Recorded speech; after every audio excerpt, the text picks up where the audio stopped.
Frankrijk. Bonjour. De basis van onze Europese beschaving. Ik woon hier al 12 jaar met heel veel plezier. Maar sinds de recente gebeurtenissen vraag ik me wel af in wat voor land ik leef. Hoe denken de Fransen eigenlijk over zichzelf? En staat Frankrijk echt op instorten?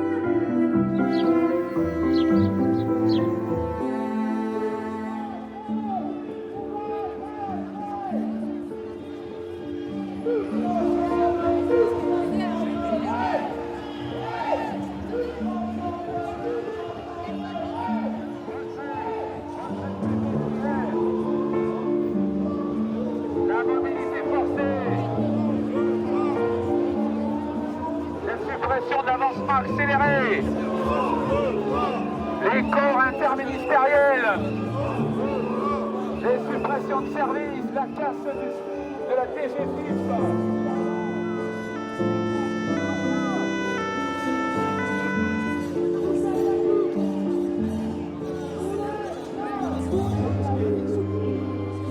Een gewone dinsdagmiddag in Parijs.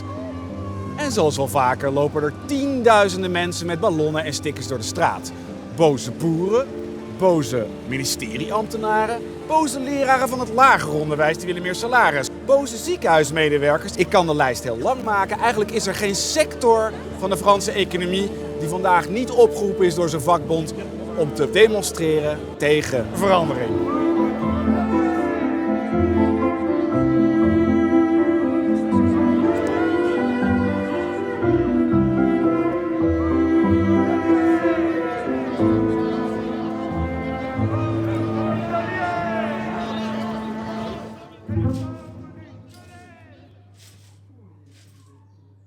Voilà.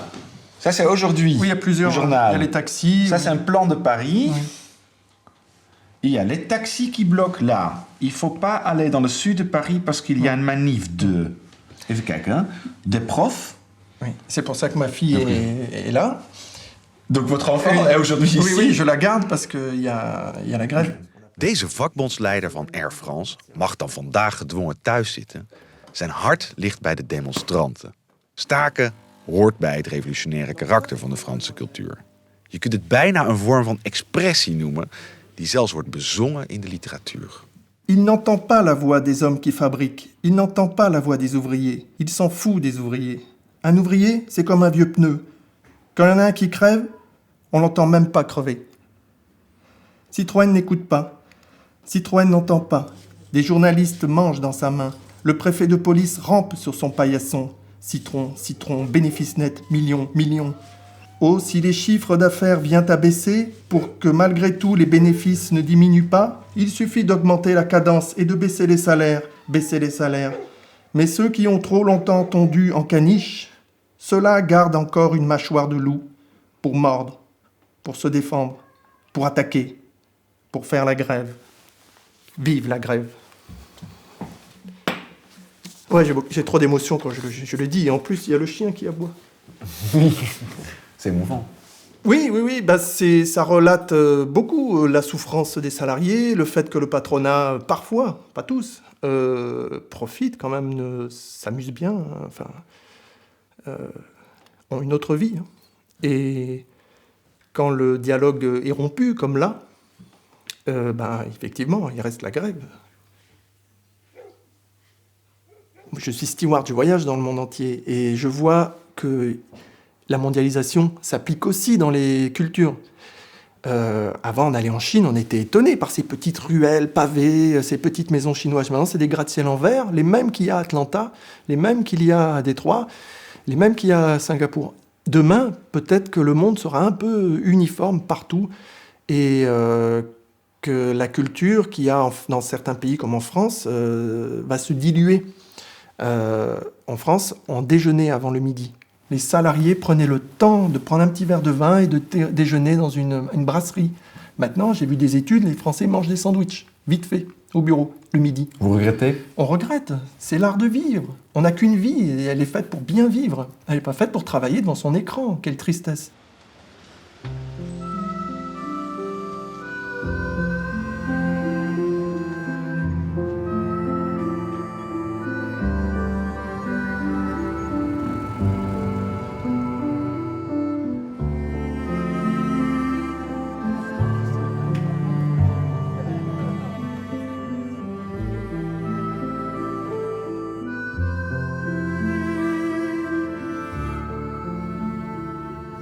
François, quelle est la force de la culture française?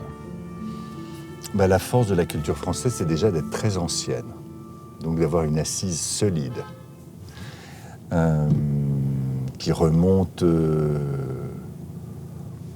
artistiquement, picturalement au Moyen-Âge et de manière littéraire et musicale au XVIe et au XVIIe siècle, et qui n'a cessé de grandir puisque le XVIIe, le XVIIIe et le XIXe ont été les grands siècles de la culture française, musicale, littéraire, architecturale, et en tous les cas jusqu'au début du XXe siècle.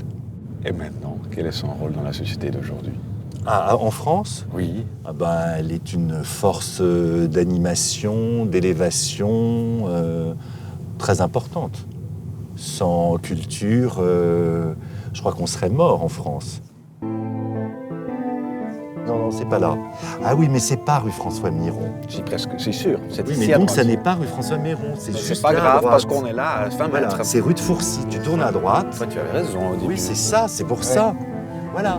Et c'est là, là à droite. Mijn vriend en kunsthandelaar François de Ricles neemt me mee naar de opening van de expositie van de succesvolle Franse fotografe Bettina Rijms. Hier is het zien en gezien worden. Iedereen die ertoe doet is van de partij. Kunst als sociaal bindmiddel. Je pense que vous vous connaissez, François de Ricles, Bruno Julliard. Oui, Qui est réalisatrice de cinéma, productrice, qui a eu des Césars, qui s'appelle Tony Vous Marshall. êtes la télévision néerlandaise. Tout à fait. Une émission, des documentaires, une série de documentaires sur la culture, la France, l'état de la France aujourd'hui. L'état de la France, mon pauvre monsieur. Pourquoi vous dites ça? Non, je plaisante. C'est parce que tout le monde dit en général, mais moi je trouve que d'un point de vue culturel, on est assez bon. Dans ce domaine-là, ça va. Oui, dans le chômage, on n'est pas excellent, mais dans le culturel. Mais quel est le secret de cette culture française qu'elle tient encore? Non, parce qu'elle est entre... On a à la fois quelque chose de très classique, enfin des bases classiques, et à la fois on est extrêmement moderne dans toutes les formes. C'est une bonne combinaison. Oui. Je vois l'artiste d'aujourd'hui.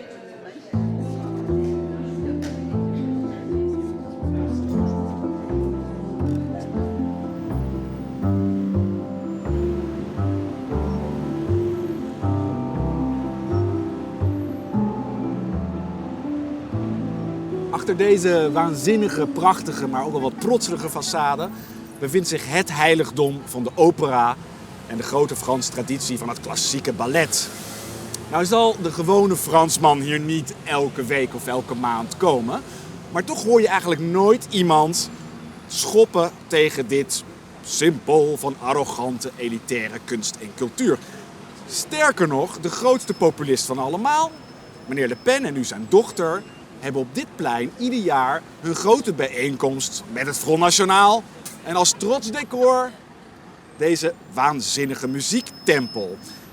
Zou je daaruit kunnen afleiden dat dit gebouw symbool staat voor een muzikale traditie die hoort bij de identiteit van Frankrijk?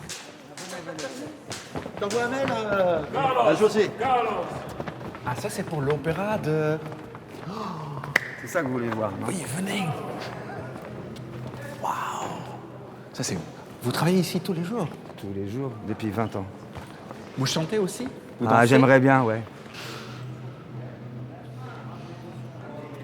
Het is ongelooflijk indrukwekkend om hier te staan.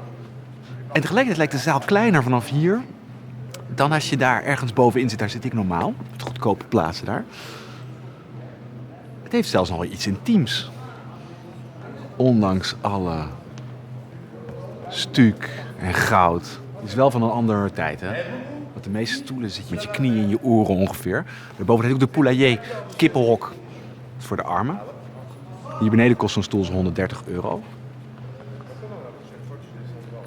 Maar daar krijg je wel iets heel moois voor.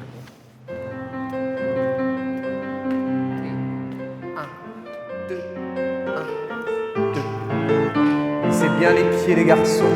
Lissez les pieds pour les assembler. Et 1, 2, 1. Et coupez, passez les pieds. Et. Oui, bien regards, la tête, 1, 2, 1, 2, 1, 2, à gauche, 8, 4 dégagés et 3 pliés, 2 tours finis, 5e. Devant, derrière, seconde, changer, glissade, pas changer, 1. Pourquoi partout dans le monde où on enseigne la danse classique, les termes sont en français? Parce que ça a été créé par Louis XIV. Enfin, la danse classique a été développée par Louis XIV donc à Versailles, et on a hérité de ça. Donc, de ce fait, c'est devenu une espèce de règle que les pas ont été dictés en français. Et ça a été une tradition qui a été conservée partout dans le monde. C'est notre héritage qui date de 300 ans. Il est important, il est primordial, et je pense que c'est aussi ce que les gens admirent et apprécient dans notre école. C'est quelque chose de français de tenir tellement ce qui était beau et bien dans le passé, et encore maintenant. Peut-être un peu, ouais. Trop, vous voulez dire? Et 2. Franser dan dit wordt het niet. Een eeuwenoude kunstvorm gericht op het opheffen van de zwaartekracht. Uitgevonden door een koning die zichzelf goddelijke kwaliteiten toedichtte. Allez, tchoun, c'est bien ça, les garçons, voilà. Deze jonge dansers voeren de bewegingen uit alsof de zonnekoning elk moment persoonlijk kan langskomen.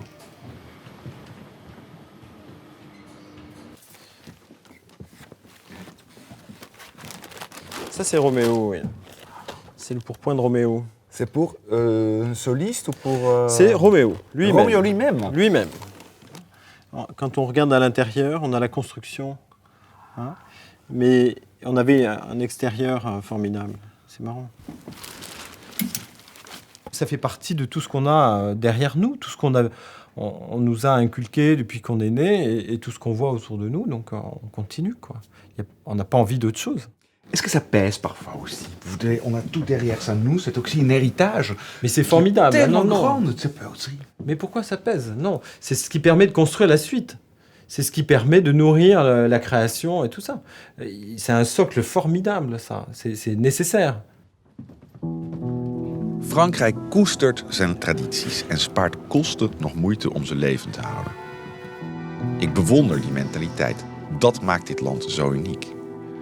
Tegelijkertijd waan ik me hier achter de schermen van dit balletpaleis in een veilig kokon. Wat voor betekenis heeft al dit prachtigs vandaag de dag nog? Pourquoi la culture est importante, en fait? C'est ça. Dites-moi. Pourquoi c'est important? Parce qu'on a tous besoin de s'élever et de s'éduquer aussi un peu. Je pense que ça ne peut pas faire de mal à la société actuelle. De s'élever un peu et d'avoir une pensée, un esprit qui décolle. Ça, c'est pas mal. Et Ça nourrit. Ça nourrit, oui. Il y a besoin, hein. Vraiment. On est très inquiet avec ce qu'on vit à Paris en ce moment. Vous êtes inquiet de quoi? Inquiet de quoi? De tout ce qui se passe, hein. Et de comment tourne le monde. Pourquoi on en arrive là. Vous parlez des attentats? Des attentats, forcément. Et là, on se dit que la culture, il n'y a que la culture qui peut faire évoluer les choses et faire bouger les lignes, parce que c'est un peu... Waouh. Cultuur als wapen tegen de barbarij die het land, die heel Europa teistert. Ondertussen komen van heinde en verre nieuwkomers met een totaal andere culturele achtergrond. Afgezien van alle praktische problemen is de hamvraag: hoe word je Frans? De Frans-Amerikaanse Ayam Suro, met Egyptische wortels, heeft het antwoord. Je laat de vreemdelingen zich totaal onderdompelen in de Franse cultuur. Voilà, Faizi toujours là. Et Nour, quelle nouvelle? Pas de nouvelles? Il faut commencer à s'inquiéter, non? Non. Maintenant, ça c'est la manière gracieuse, d'accord, de parler, où l'opposition est manifestée, montrée par le ton de la voix, par les gestes et aussi par le sens de ce que je dis, syrien n'est pas afghan. Les cours de français font partie d'un programme beaucoup plus vaste. On ne peut pas échapper aux cours d'histoire, aux cours de poésie, on ne peut pas y échapper. Oui, voilà. Donc on est un ancien élève de Claver parce qu'on est passé par les séances matinales très importantes de débat, puisque la France est un pays où l'on débat de tout, où l'on débat trop de tout. Donc tous les mardis matins, avec le journal du jour, on analyse ce qui s'est passé, les drames du Bataclan ou le scandale de la FIFA ou l'adoption par les homosexuels ou des problèmes de société, des questions de société, et on en discute. Et on apprend à en discuter. Ces gens-là, s'ils sont réfugiés, c'est souvent parce qu'ils quittent des pays où l'on n'a pas le droit de discuter. Vous le savez. D'accord ? Donc, une des premières choses importantes, et ils le savent, sinon ils n'auraient pas choisi la France ou l'Europe, c'est qu'ils viennent dans un pays libre, donc un pays où l'on peut exprimer des opinions. Mais exprimer des opinions, ça s'apprend. Vous avez bons chevaux. Ah, merci, c'est très gentil. Ici, dans la salade, ton chevaux dans la salade. Votre cerveau, c'est très mal. Les viandes, c'est très froid. Et les salades avec votre chevaux. Non, excuse-moi, monsieur. Il y a... Excusez-moi, monsieur. Il y a faute dans le repas. Excuse-moi, je prépare le problème. Okay. Je prépare le problème. Sédition. Reposer. Oui. Ok. La plupart veulent venir rapidement, apprendre le français, être, avoir, bonjour madame, je voudrais une baguette, et puis ça suffit. Et ils seront malheureux en France, et ils ne sauront pas pourquoi.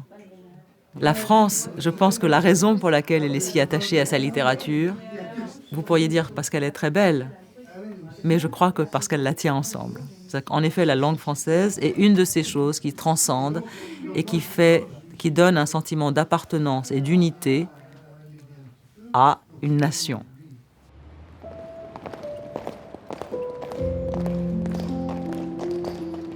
Hier lopen de soldaten van de Franse taal.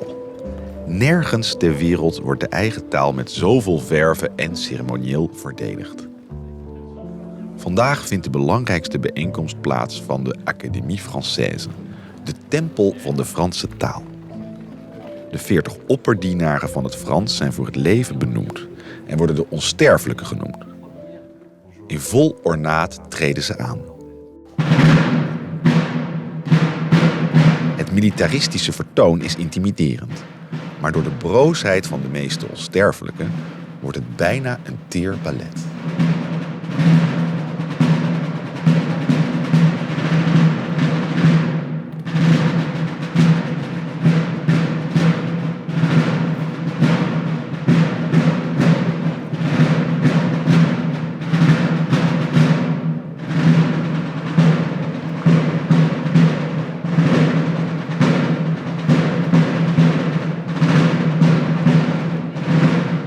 À quoi sert l'Académie française ? On nous pose cette question depuis longtemps. Je pense même qu'on a commencé à nous la poser en 1635.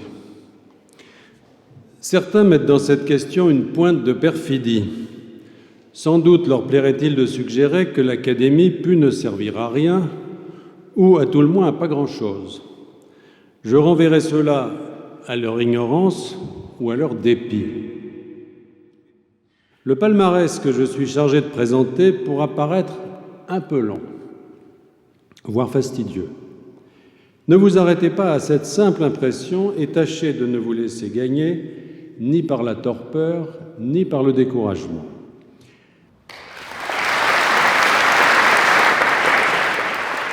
Het Frans is serious business in Frankrijk. Verankerd in de grondwet als de enige taal van de republiek. En een aangelegenheid van de staat.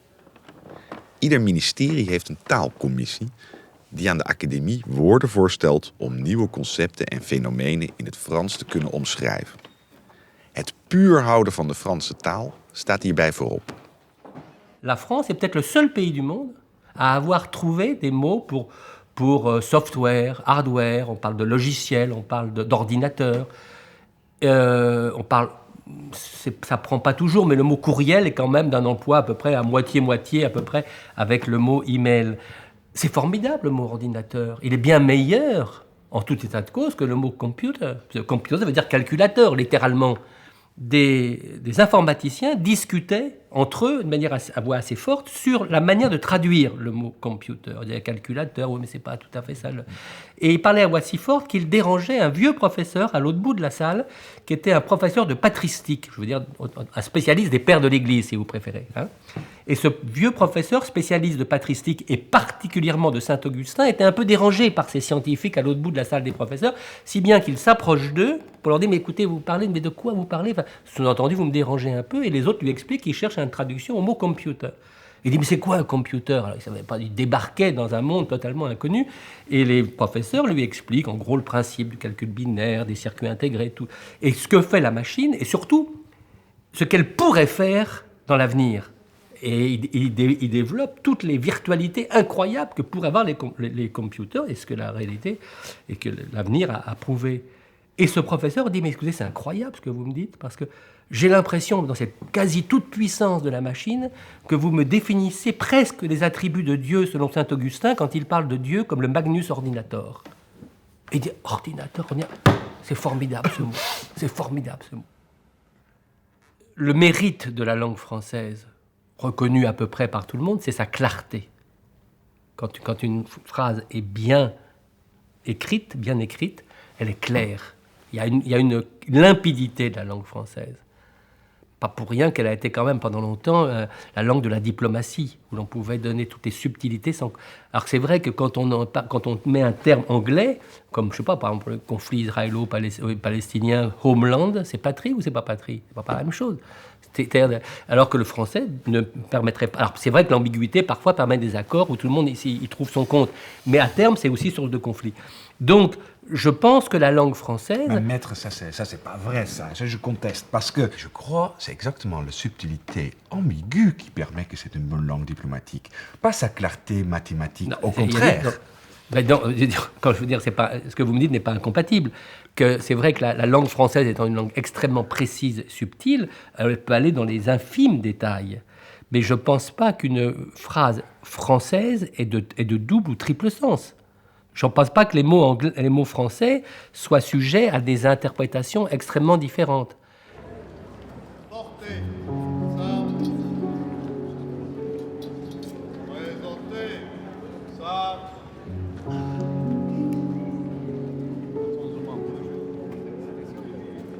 Het doet de Fransen veel pijn dat hun prachtige taal de status van wereldtaal is kwijtgeraakt. Fransen spraken lange tijd erbarmelijk slecht Engels. Maar de nieuwe generatie wil niets liever voor hun kinderen dan dat ze mee kunnen komen in de wereld van nu. Een wereld gedomineerd door die andere grote taal. Ze lijken er geen moeite mee te hebben. Dat was voor hun ouders wel anders. Waarom eigenlijk? A big one. What a beautiful day. We're not scared. Les Français aiment bien faire tout ce qu'ils font. Sinon, on a cette phrase « n'importe quoi ». Je ne veux pas faire n'importe quoi, il ne faut pas que ce soit n'importe quoi. On veut tout bien faire.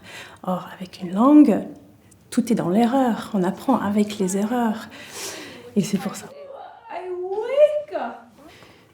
Changer radicalement pour la France, d'un jour à l'autre, tout changer, tout laisser derrière dans l'histoire, ce serait une maison sans fondation. Je le sens comme ça. Ce serait, ne pas avoir de base. On a besoin de cette base en France pour décider quel changement on va accepter, quel changement on ne va pas accepter. Et voilà, je suis anglaise, donc j'ai vécu en Angleterre, j'ai vécu en France, et je l'apprécie, cette méfiance ou ce questionnement du changement. Il faut du temps pour savoir est-ce que c'est bien ou pas bien. Donc ce handicap français, la longévité, etc., peut-être c'est aussi une certaine valeur de ne pas accepter toute nouveauté comme ça. Et de... ce serait n'importe quoi. What's this? I wash my face. I wash. En zo kruipt het Engels toch langzaam maar zeker Frankrijk in. Net zo goed als andere vreemde invloeden. Gaat het lukken om van de nieuwkomers echte Fransen te maken? Je voudrais montrer pour les Français, l'Européen, une petite maquette de tombe de Tel, Paleshmin, pardon. Paleshmin, qui écrasait Daesh. Et j'ai des fermes à côté des tombes belles, très proches. C'est important de trouver les nouvelles vies. Je trouve la France, c'est mieux comme un autre pays. Le prof qui travaille là-bas était très gentil avec tout le monde, avec tous les réfugiés qui entrent pour le cours de français ou l'histoire. Chaque prof, il travaille, chez nous on dit comme bon verbe ou comme ça, on dit il travaille, le travail il part encore. La Syrie, c'était le pays des musulmans. Et tu trouves un peu, il y a beaucoup de différents parce que c'était les religions qui donnent les tombes du pays. Même quand je rentre français, je suis encore syrien. C'est là. Voilà, bien sûr. Bien sûr. C'était français, et je respectais l'État et toutes les règles et tous les juges et tout ça, mais je suis syrien. Toujours. C'est le nom, le français ou l'algérien ou hollandais ou quoi. C'est le nom, jusqu'à le nom. Ma liberté, elle arrête quand les autres, elles commencent sans liberté. Je suis comme des pierres de ma ville. Il était plus de 1000 ans, elle reste toujours pierre, elle ne change pas. Votre pensée n'est pas une ligne comme ça. Vous parlez de contraste. Dans leur pays, ils avaient de jolies maisons avec des familles aimantes, où l'on riait, où l'on dansait. La guerre a interrompu la vie, mais la vie, ils savent ce que c'est. Ils retrouvent ici quelque chose qu'ils connaissent très bien, la chaleur d'une maison, l'entourage affectueux et Mais concerné. la maison avec d'autres règles que chez eux. Certainement, oui, mais pas à ce point différentes. Non ? Non. Alors, on leur dit, ici, c'est en effet un pays avec son propre mode de vie, ses propres lois, que vous allez connaître si vous voulez vivre ici, On vous a pas invité. C'est le mode de Mais vie. la condition pour vivre en France, c'est de s'affranchir. Le mot France, il est le même qui a servi à créer le mot s'affranchir, devenir libre. Chassez.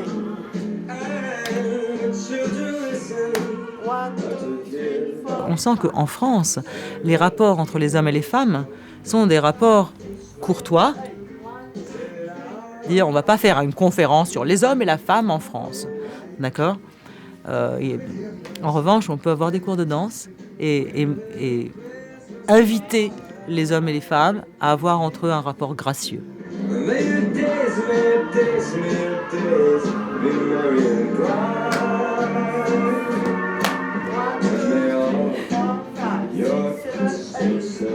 Ce serait formidable que leur expérience différente, maintenant arrivant, bouscule les idées reçues en France, les habitudes françaises, etc. C'est ce qu'ont fait les étrangers quand ils sont arrivés en France. La France est bousculée depuis son origine. L'origine de la France est à l'extérieur de la France. La France est traditionnellement catholique et chrétienne. Mais d'où vient le christianisme ? Moi, j'aime beaucoup travailler avec les arbres, dans la terre et dans ma ferme. Aussi, je me manque ma ferme. Chaque jour, je travaille 6 heures ou plus. Je laisse ici les graines, les grenades qui poussent maintenant. Il y a des citrons. Pourquoi vous faites ça? Parce que je pense qu'il reste avec moi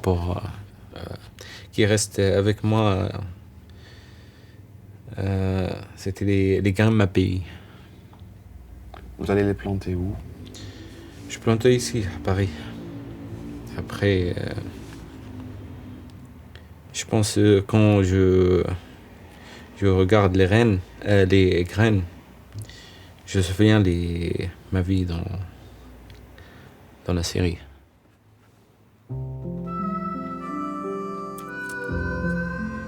Dit wordt de uitdaging voor Frankrijk. Zichzelf verrijken en vernieuwen zonder de schoonheid van de tradities te verliezen. Ik ben ervan overtuigd dat de Franse cultuur stevig genoeg is om andere invloeden succesvol te kunnen absorberen. Maar belangrijker nog is dat de Fransen weer voorop gaan lopen met alles wat ze de wereld te bieden hebben. Te lang zijn Franse woorden gezocht voor innovaties van buitenaf. Waar zijn de eigen Franse uitvindingen gebleven? De Concorde, Eiffeltoren van de 20e eeuw. Het enige supersonische passagiersvliegtuig in de wereld. Ze vloog van Parijs naar New York in 3,5 uur met een glas champagne in de hand. 2 keer sneller dan het geluid. En eigenlijk ook nog heel erg mooi en elegant. De trots van Frankrijk na de Tweede Wereldoorlog. Dit is de laatste die nog gevlogen heeft van Parijs naar Toulouse. Een heel klein stukje. Hij kwam hier aan. Tienduizenden mensen langs de landingsbaan. Tranen in de ogen. Rolde voor het laatst naar zijn definitieve rustplaats. Het is nu een museumstuk.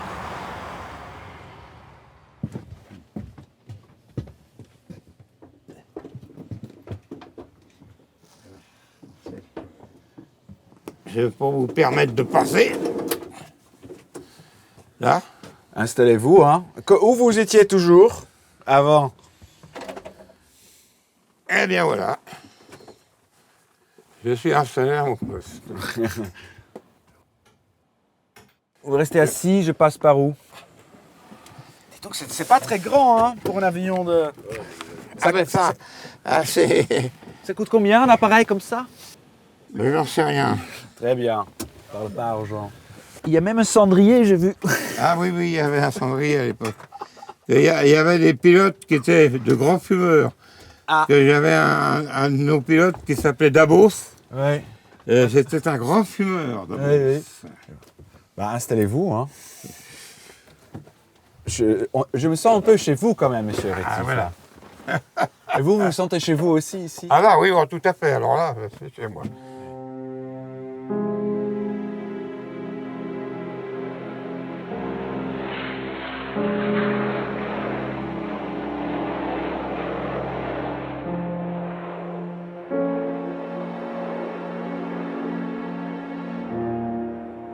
Gonesse, l'accident. Je ne veux pas en parler. Ça, c'est une catastrophe. On n'en parle pas.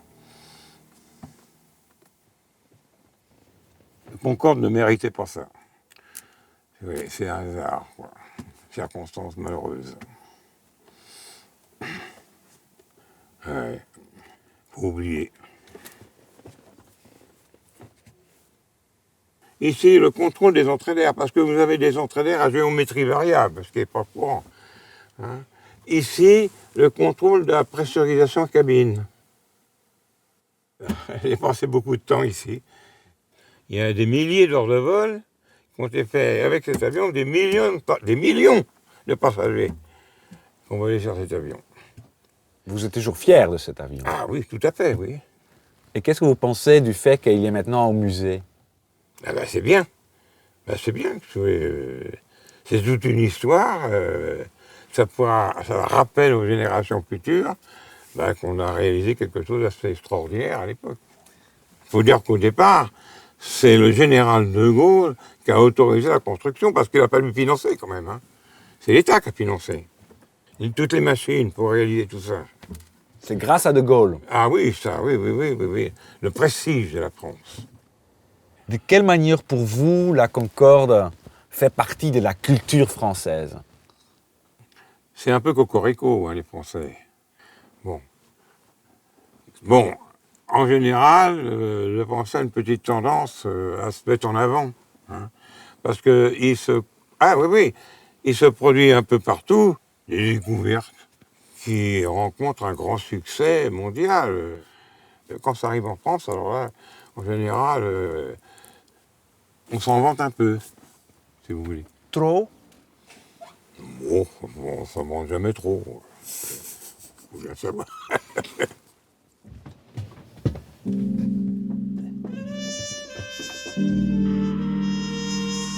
Là, c'est vous. Oui. Et il y a Georges Pompidou à bord, le président de la République. Oui.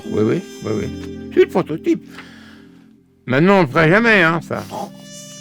Il a accepté de parler au peuple français depuis le Concorde. J'ai même la photo, mais là, je ne l'ai pas apportée, où on voit le président de la République installé dans le prototype avec Perrier, l'état-major derrière, le chef d'état-major, et Pompidou qui est en train de parler au micro au peuple français. Il était à Mach 2, effectivement. On était au-dessus de l'Atlantique. Spectaculaire. Ah oui, c'est vrai. Quand vous regardez devant, là, vous voyez que ça bouge, que ça... Il y a une espèce d'onde de... c'est pas une onde de choc, c'est vrai, mais une onde de déformation qui fait que tout ça, ça bouge. C'est la flexion. Comment les passagers réagissaient? Eh ben, ils réagissaient que, pour pas qu'ils le voient, il y a l'eau.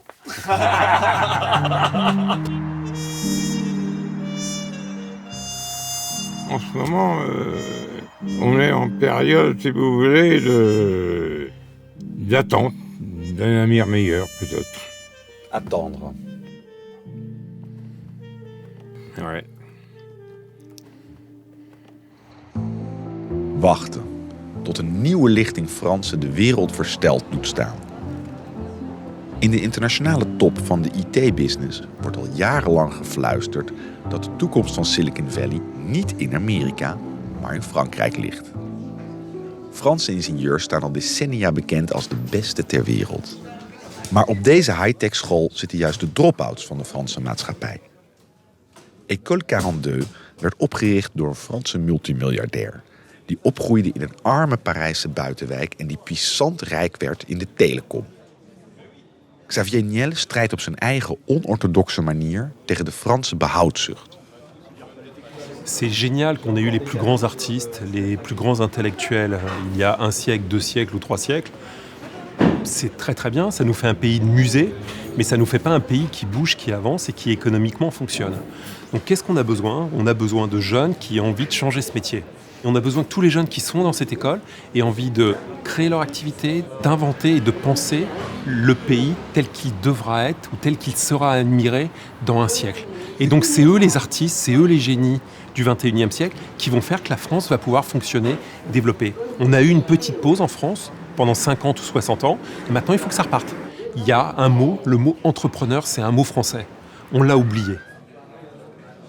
J'ai jamais vu autant d'ordinateurs Apple ensemble. C'en est qu'un des 3 de cluster. Ouais, il y a 280 postes par étage et il y a 3 étages. Donc si vous faites le calcul, on est à peu près à 900 postes. Et par contre, il y a 2400 élèves.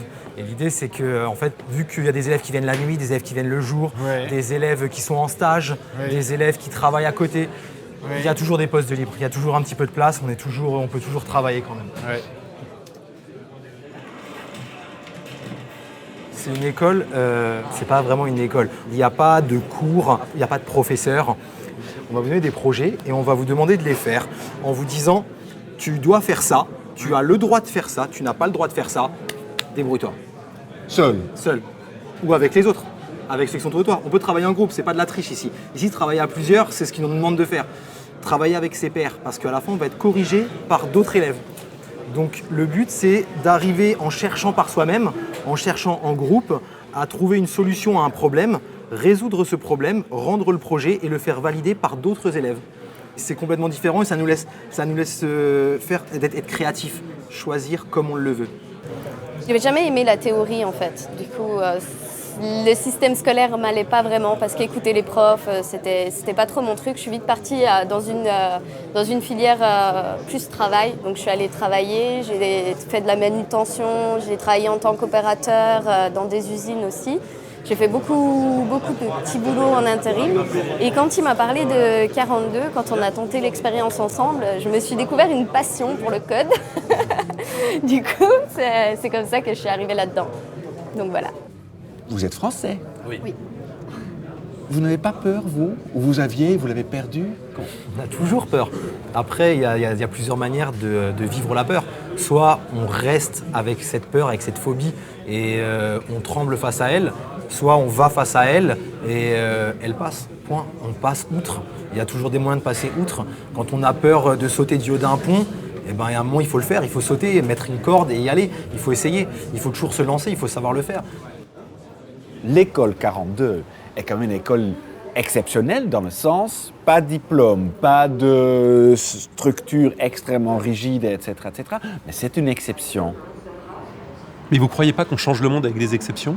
Si tout le monde fait la même chose, le monde ne change jamais. Vous avez besoin, c'est un exemple, mais vous avez plein d'exemples en France de gens qui ont envie de faire bouger les choses et qui ont envie de faire changer les choses. Et on va réussir. Ne le dites pas, mais on va réussir. Vous y croyez? Je n'ai aucun doute. Je pense que c'est les autres qui sont inquiets. Nous, on n'est pas inquiets. D'ailleurs, s'ils sont en grève, c'est qu'ils sont inquiets. Ils sentent que le monde bouge, que soudainement leurs privilèges vont disparaître. Et que ces jeunes, eux et d'autres, vont prendre le pouvoir et vont prendre le contrôle de ce pays. C'est pas une révolution telle qu'on l'a entendue, c'est pas une révolution violente, c'est une révolution silencieuse, mais elle arrive de tous côtés et elle va prendre le pouvoir et elle va faire que ce pays change et est à même de changer. J'ai l'impression que vous me regardez comme si je prenais une drogue fantastique qui me montrait des trucs verts et rouges dans les yeux. Dans quelques secondes, vous allez me demander l'adresse de mon dealer, parce que vous dites qu'il vend un truc fantastique qu'on n'a nulle part dans le monde. C'est une nouvelle spécificité française. Ils ont une super drogue qui les rend optimistes et il l'a trouvée. Et alors? Non! Je ne prends pas de drogue, je ne me drogue pas. Non, juste, je vois ce pays avec des yeux normaux et des yeux objectifs. Je me lève et je te bouscule. Tu ne te réveilles pas comme d'habitude. Sur toi, je remonte le drap. La France est aussi sa belle langue et sa poésie. Est-ce que vous avez un poème préféré et est-ce que vous nous citez quelques phrases, ou une chanson, ou un bel texte? Alors, ça va vous faire rire, mais je suis copropriétaire des droits d'une chanson qui s'appelle My Way, qui est une chanson anglo-saxonne. Donc vous savez que cette chanson est une chanson d'origine française. Ça commence comment? Comme d'habitude. Comme d'habitude,